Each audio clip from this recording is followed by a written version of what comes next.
सभी को जय श्री कृष्ण, जय श्री राधे, जय श्री मन्नारायण। मैं आचार्य राहुल देवभूमि उत्तराखंड से आप सभी के मंगल की कामना करता हूँ। आशा करता हूँ आप सब स्वस्थ होंगे, आनंद में होंगे। ठाकुर जी से मेरी यही प्रार्थना है।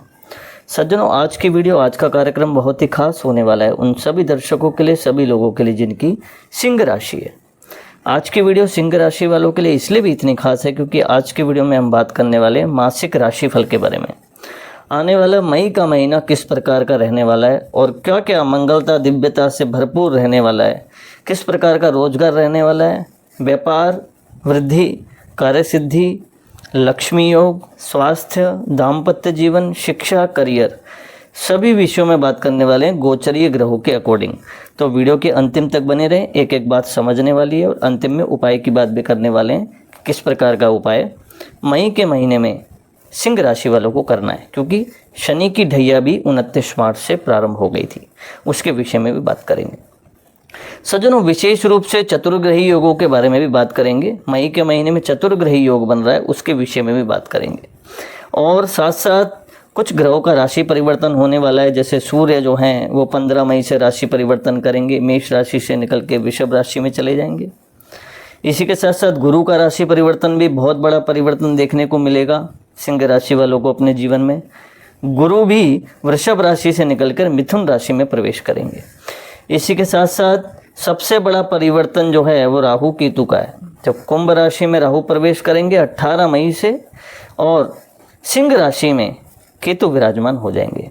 तो आप जानते हैं कि ग्रहों का किस प्रकार का भाव रहने वाला है। सबसे पहले आपका चार्ट लगाएं, चार्ट की ओर देखें और जानिए कि ग्रह कहाँ कहाँ विराजमान हैं।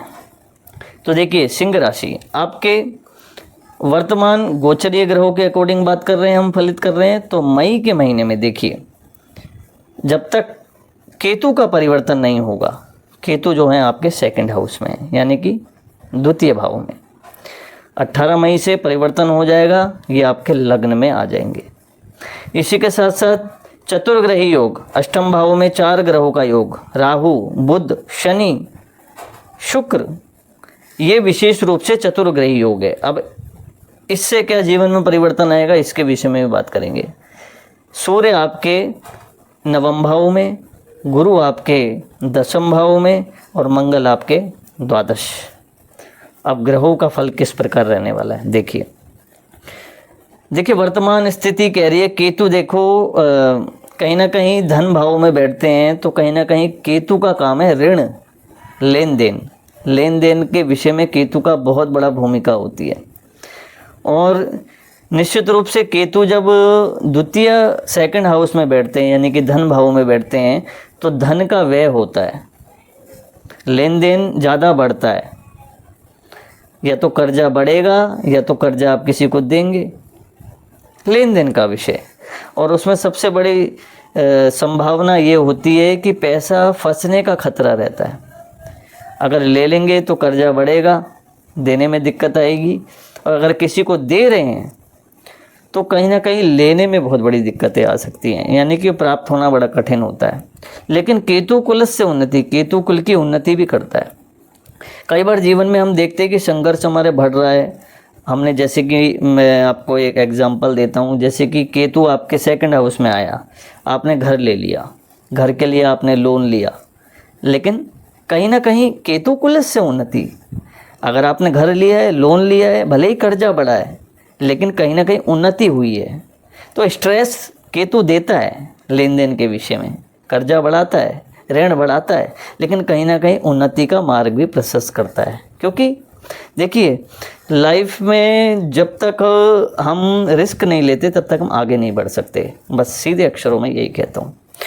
इसी के साथ साथ चतुर्ग्रही योग अष्टम भाव में राहु, शनि, बुध, शुक्र, कहीं ना कहीं खर्चे ज़्यादा बढ़ना, परिवार में कहीं ना कहीं वैमनस्यता आनी, लेकिन साथ साथ एक आत्मविश्वास से भरपूर, कहीं ना कहीं धन के संकेत यानी कि धन प्राप्ति के योग बनना, ये भी कहीं ना कहीं बहुत अच्छा है। क्योंकि सारे ग्रहों की दृष्टियां जो हैं सीधे सप्तम द्वितीय भाव में पड़ रही है, यानी कि सेकंड हाउस धन के भाव में, तो कहीं ना कहीं धन प्राप्ति के योग तो बनेंगे, ये तो निश्चित रूप से।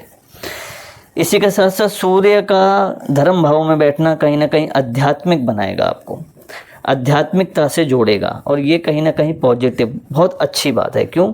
क्योंकि शनि की ढैया लगी है, तो कहीं ना कहीं अध्यात्म से जितने ज़्यादा जुड़ेंगे उतनी ही सफलता मिलेगी, यानी कि उतना ही स्ट्रेस, उतना ही मानसिक तनाव, उतना ही संघर्ष जीवन में रहेगा, लेकिन उसके साथ साथ मन में शांति भी रहेगी, और सबको वही चाहिए।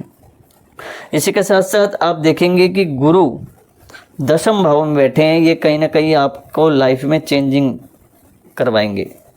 आप सोचेंगे कि परिवर्तन करें, कुछ परिवर्तन होना चाहिए, नौकरी चेंज होनी चाहिए, व्यापार चेंज होना चाहिए, क्योंकि गुरु जहाँ बैठते हैं वहाँ का फल इतना नहीं होता, लेकिन गुरु जहाँ देखते हैं वहाँ का फल ज़्यादा होता है। तो आप भूमि संबंधित आपको सोच सकते हैं लेने की, वाहन संबंधित ले सकते हैं, मकान संबंधित आप सोचेंगे लेने की, वृद्धि कारक है।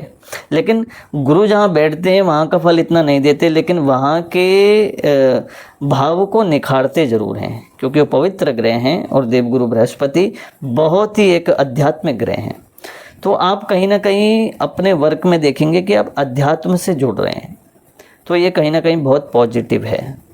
इसी के साथ साथ मंगल द्वादश चले गए, नीच के बैठे हुए हैं, तो बाहरी संपर्कों से थोड़ा सा आपको सोच समझ के, अगर आप व्यापार के सिलसिले में या फिर विदेश गमन, कई सारे विषय ऐसे हैं, आप अगर वो सोच रहे हैं आप, तो उसमें थोड़ा सा आपको सोच समझकर आपको अभी थोड़े समय के लिए रुक जाना चाहिए। कोई ऐसा आप कार्य सोच रहे हैं काम बढ़ाने की या फिर विदेश से जुड़ने की, तो थोड़ा समय के लिए आपको रुकना चाहिए, क्योंकि ग्रहों की स्थिति थोड़ी सी विपरीतात्मक है। फिर उसके बाद विशेष रूप से हम बात करते हैं शनि की ढैया को लेके। देखिए शनि की ढैया में फल जो हैं वो बहुत शनि का अर्थ है शनो, बहुत धीरे धीरे फल जो हैं बहुत ही मिश्रित हो जाते हैं। तो जीवन में हमें लगता है कि संघर्ष बढ़ रहा है, परिवर्तन एक चाहिए हमें, क्योंकि अगर अच्छा नहीं मिलता तो व्यक्ति भागता है इधर उधर कि परिवर्तन करना है। लेकिन इस समय परिवर्तन का नहीं है, जहाँ पे आप जो कर रहे हैं उसी अवस्था में आपको वो करते रहना चाहिए, और संयम रखना चाहिए, पेशेंस रखना चाहिए। अंतिम में उपाय की बात कर लें, सिंह राशि वालों को शनि की ढैया भी चल रही है, प्रतिदिन भगवान शिव को जल जरूर अर्पित करें, क्योंकि वो विशेष प्रभावशाली महा उपाय है। इसी के साथ साथ विशेष रूप से सूर्य अर्घ तो अनिवार्य है, और साथ साथ एक उपाय इसमें और आप जोड़ें, सूर्य अर्घ सबके लिए अनिवार्य है। आपके तो राशि के स्वामी भी सूर्य हैं, तो आपको अर्घ देना चाहिए, और साथ साथ प्रतिदिन भगवान शिव को जल अर्पित करें। और इसी के साथ साथ रोज हनुमान चालीसा का पाठ नियमित रूप से करें। मंगल या शनिवार अगर आपको समय मिले तो हनुमान जी के मंदिर में चोला जाके अवश्य आपको चढ़ाना चाहिए। इसी के साथ साथ अधिक जानकारी के लिए अपनी कुंडली का विश्लेषण कराना ना भूलें, क्योंकि सबकी कुंडली में महादशाएं आपकी क्या चल रही हैं, ग्रह की स्थिति क्या है, कहीं आप मांगलिक तो नहीं हैं, या फिर कहीं आपकी कुंडली में काल सर्प योग तो नहीं है, कहीं आपके कुंडली में पितृदोष तो नहीं है, कहीं आपके कुंडली में ग्रहण योग तो नहीं है।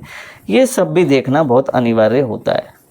तो अधिक जानकारी के लिए अपनी कुंडली का विश्लेषण जरूर कराएं। नंबर आपको हमारे चैनल पे प्राप्त हो जाएगा, प्रोफाइल में भी प्राप्त हो जाएगा, वीडियो के लिंक में भी प्राप्त हो जाएगा। आप नंबर ले सकते हैं और व्हाट्सएप में हमें अपनी डिटेल दे सकते हैं। आशा करता हूँ मेरी बात आपको समझ में आई होगी। तब तक के लिए बनी रहिए दोस्तों, मिलता हूँ नेक्स्ट वीडियो में। जय श्री कृष्ण, जय श्री राधे।